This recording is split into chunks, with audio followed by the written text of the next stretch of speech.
میرے پاس آج بھی اتنے پیسے تھے کہ میں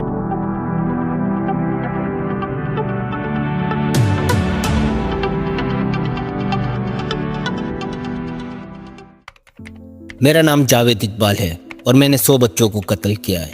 میں نے اپنی کہانی مکمل کر لی ہے اور اب میں خود کو پولیس کے حوالے کرنا چاہتا ہوں۔ مجھے کسی سے کوئی ہمدردی نہیں چاہیے اور نہ ہی میں اپنی جان بچانے کی کوشش کر رہا ہوں۔ میں نے جو کیا اس کے نتائج کا سامنا کرنے کے لیے تیار ہوں، لیکن میں چاہتا ہوں کہ میری گرفتاری کے بعد پولیس خود دیکھے کہ میں سچ بول رہا ہوں۔ سوال یہ پیدا ہوتا ہے کہ جاوید اقبال کہاں سے آیا، کیوں آیا اور کیوں اس نے 100 بچوں کو قتل کیا؟ جاوید اقبال 1956 میں لاہور میں پیدا ہوا۔ وہ ایک امیر گھرانے کا فرد تھا، لیکن بچپن سے ہی ذہنی مسائل کا شکار تھا۔ اسے بچپن سے ہی جرائم کی طرف دلچسپی تھی۔ اس نے کم عمری میں ہی مجرمانہ سرگرمیاں شروع کر دی تھی، مگر کسی کو اندازہ نہیں تھا کہ یہ سب کچھ اتنا خوفناک ہو جائے گا۔ جاوید اقبال کا شکار زیادہ تر غریب اور بے سہارا بچے ہوتے تھے۔ وہ مختلف طریقوں سے انہیں اپنے جال میں پھنساتا تھا۔ وہ بچوں کو پیسے، کھانے یا اچھی نوکری کا جھانسا دیتا تھا۔ وہ زیادہ تر ان جگہوں پر جاتا تھا جہاں بے گھر اور یتیم بچے موجود ہوتے تھے۔ وہ بچوں کو اپنے گھر لاہور لے جاتا، پہلے بچوں کے ساتھ زیادتی کرتا، پھر انہیں قتل کر کے تتاب میں جلا دیتا تاکہ کوئی ثبوت باقی نہ رہے۔ وہ تمام ثبوت مٹا دیتا اور بچوں کو کپڑے محفوظ کر کے رکھتا تاکہ اپنی کامیابی کو گن سکے۔ 22 نومبر 1999 پاکستان کے سب سے بڑے اخبار جنگ کے کرائم ایڈیٹر جمیل چشتی کے دفتر میں ایک خط موصول ہوا جس نے پوری قوم کو ہلا کر رکھ دیا۔ یہ خط کسی اور کا نہیں بلکہ پاکستان کے سب سے خوفناک سیریل کلر جاوید اقبال کا تھا۔ اس خط میں اس نے ایک ایسا اعتراف کیا جس پہ یقین کرنا مشکل تھا کہ میں نے 100 بچوں کو قتل کر دیا۔ چشتی صاحب کو لگتا ہے کہ کوئی مذاق کر رہا ہے یا جاوید اقبال کو پھنسا رہا ہے، پھر بھی وہ اس خبر کے پیچھے جانے کا فیصلہ کرتے ہیں اور بتائے ہوئے ایڈریس پر پہنچتے ہیں، مگر دروازے پر تالا لگا ہوا ملتا ہے۔ چشتی صاحب دیوار پھیلانگ کر گھر میں داخل ہوتے ہیں۔ انہیں ایک کمرے کے باہر بچوں کے چپلوں کی لادات پیئرس ملتے ہیں، ساتھ ہی ایک بوری جس میں بچوں کے کپڑے موجود ہوتے ہیں۔ ساتھ ہی دوسرے کمرے میں ڈرمز پڑے ہوتے ہیں جس کے قریب جانے پر شدید بدبو آ رہی ہوتی ہے۔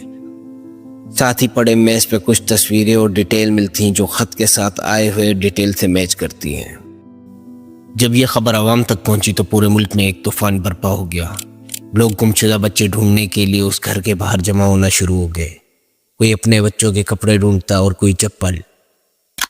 ہر کوئی ایک ہی سوال کر رہا تھا، کہاں گیا وہ درندہ شخص، کہاں؟ پولیس پر شدید دباؤ تھا، میڈیا سوال اٹھا رہا تھا، حکومت حرکت میں آ چکی تھی۔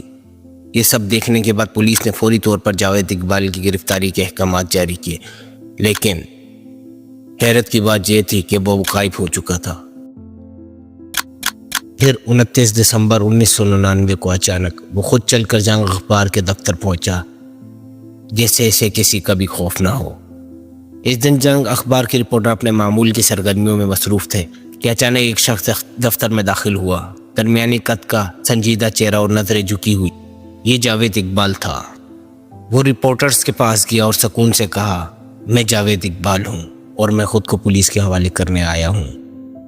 یہ الفاظ سن کے دفتر میں تمام افراد سکتے میں آ گئے۔ کیا واقعی پاکستان کا سب سے بڑا قاتل خود چل کر ان کے سامنے آ گیا تھا؟ بعض رپورٹر نے فوراً پولیس کو اطلاع دی۔